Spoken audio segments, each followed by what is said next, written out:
ஐயப்பன் புலிப்பால் கொண்டு வர காட்டிற்கு புறப்படும் பொழுது அவருடைய வளர்ப்பு தந்தை மன்னர் ராஜசேகரன் சிவபெருமான் தன் மகனுக்கு துணையாக உடனிருக்கும் விதமாக அவரிடம் முக்கண் தேங்காயையும் கூடவே சில உணவுப் பொருட்களையும் தந்தனுப்பினார். அதை ஐயப்பன் இருமுடிகளாக கட்டி எடுத்துச் சென்றார். அந்த தாத்பரியம்தான் நாம் சுமந்து செல்லும் இருமுடி.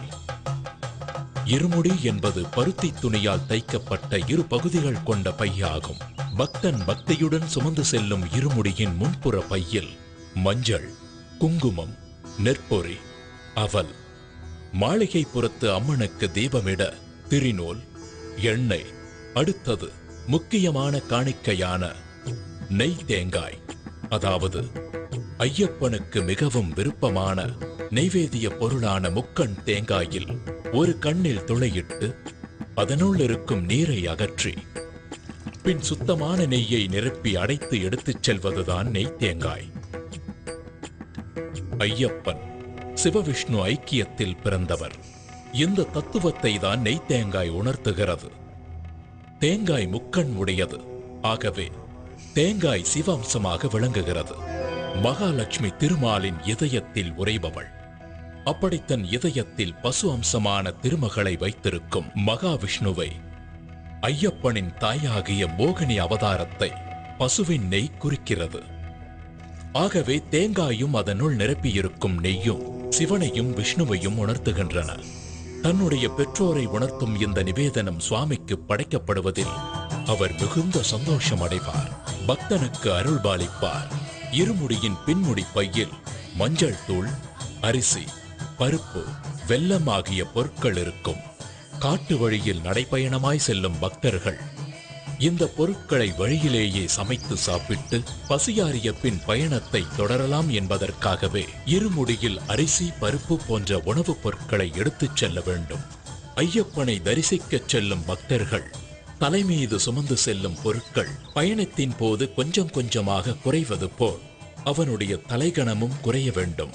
அவனுடைய ஆணவம், அகங்காரம், செருக்கு, மமதை, பொறாமை போன்ற எல்லா தீய குணங்களும் அவனை விட்டு விலக வேண்டும்.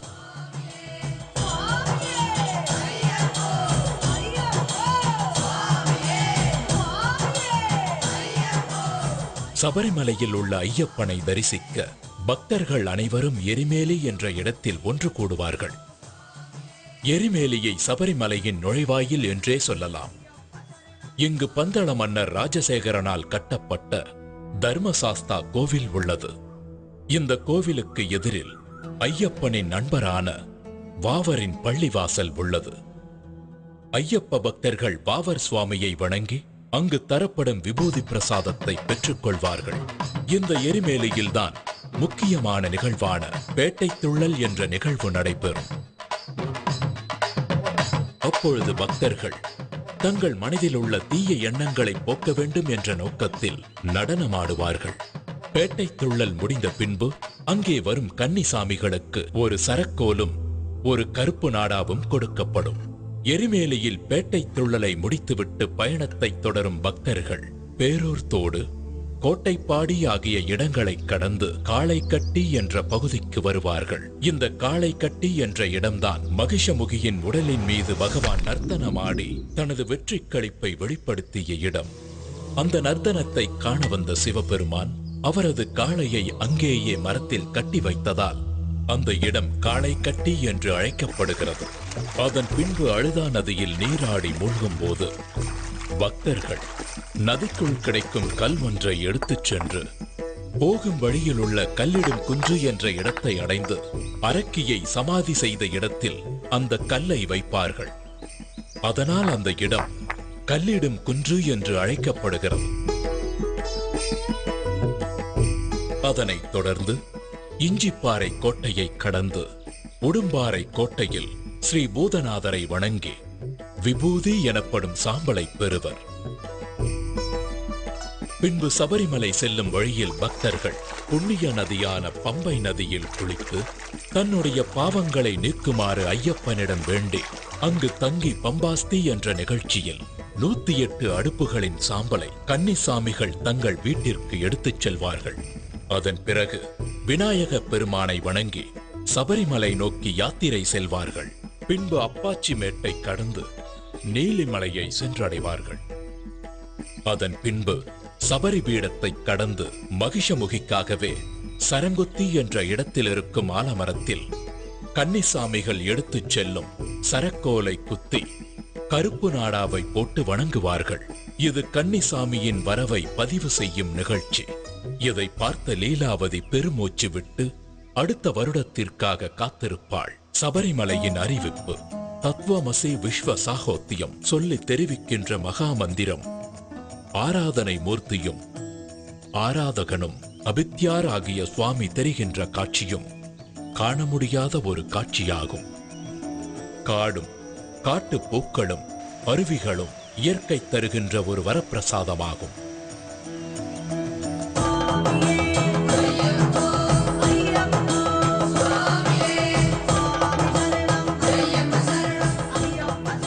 பின் ஐயப்பனின் சன்னிதானத்திற்கு முன்புள்ள தத்துவங்கள் 18 பகவான் தத்வாதீனனாக இருக்கிறார் என்பதை உணர்த்தும் 18 படிகளை ஏறிச் சென்று ஐயப்பன் சன்னிதானத்தை அடைந்து தன்னுடைய பாவங்களையும் தோஷங்களையும் கஷ்டங்களையும் நீக்குமாறு வேண்டி பக்தி பரவசமடைந்து அன்று இரவு அங்கு தங்கி மகிழ்வார்கள். மறுநாள் காலையில் ஐயப்பனுக்கு நெய் அபிஷேகம் செய்து மாளிகைப்புறத்து அம்மனை தரிசித்து தான் செய்த பாவங்களை நீக்குமாறு வேண்டிக் கொள்வார்கள். மகர விளக்கு பூஜைக்கு முன்பு ஐயப்பனுடைய தங்க ஆபரண பெட்டியை பந்தள ராஜ்யத்திலிருந்து சபரிமலைக்கு கொண்டு செல்லும் பொழுது ஆகாயத்தில் ஆபரண பெட்டிக்கு வழிகாட்டியாக கருடன் கூடவே பறந்து செல்வது ஒரு சிறப்பு அம்சமாகும். ஐயப்பனுடைய சிறப்பு அம்சம் பிரம்மச்சரியம் மேற்கொண்டு வரும் பக்தர்களுக்கு அருள் புரிவதாகும். அதனால் 10 வயதிற்கு மேலுள்ள பெண்களும் 50 வயதிற்கு குறைவான பெண்களும் ஐயப்பனை தரிசிக்க சபரிமலைக்கு செல்லக்கூடாது. மண்டல பூஜை முடிந்த பிறகு மகர விளக்கு பூஜை ஆரம்பமாகி மகர விளக்கு பூஜை நிறைவடையும் தினத்தன்று மகர சங்கராந்தி பூஜை நடைபெறும். அச்சமயத்தில் சுவாமி ஐயப்பன் ஆகாயத்தில் உத்திர நட்சத்திரமாக பக்தர்களுக்கு காட்சியளிப்பார். பக்தர்கள் சபரிமலையில் பிரசாதமாக விற்கப்படும் அரவண பாயாசம், அப்பம், நெய் ஆகியவற்றை வாங்கிக் கொண்டு மீண்டும் பம்பா நதியை வந்தடைந்து பின்னர் தங்கள் இல்லத்திற்கு சென்றடைவார்கள். தங்கள் இல்லத்தில் தான் கொண்டு வந்த பூஜை பொருட்களை பூஜை அறையில் வைத்து ஐயப்பனை மனதார வேண்டிக் கொண்டு குருசாமியின் துணையோடு மாலையை கழற்றி விரதத்தை முடிப்பார்கள். ஓம் சுவாமியே சரணமையப்பா.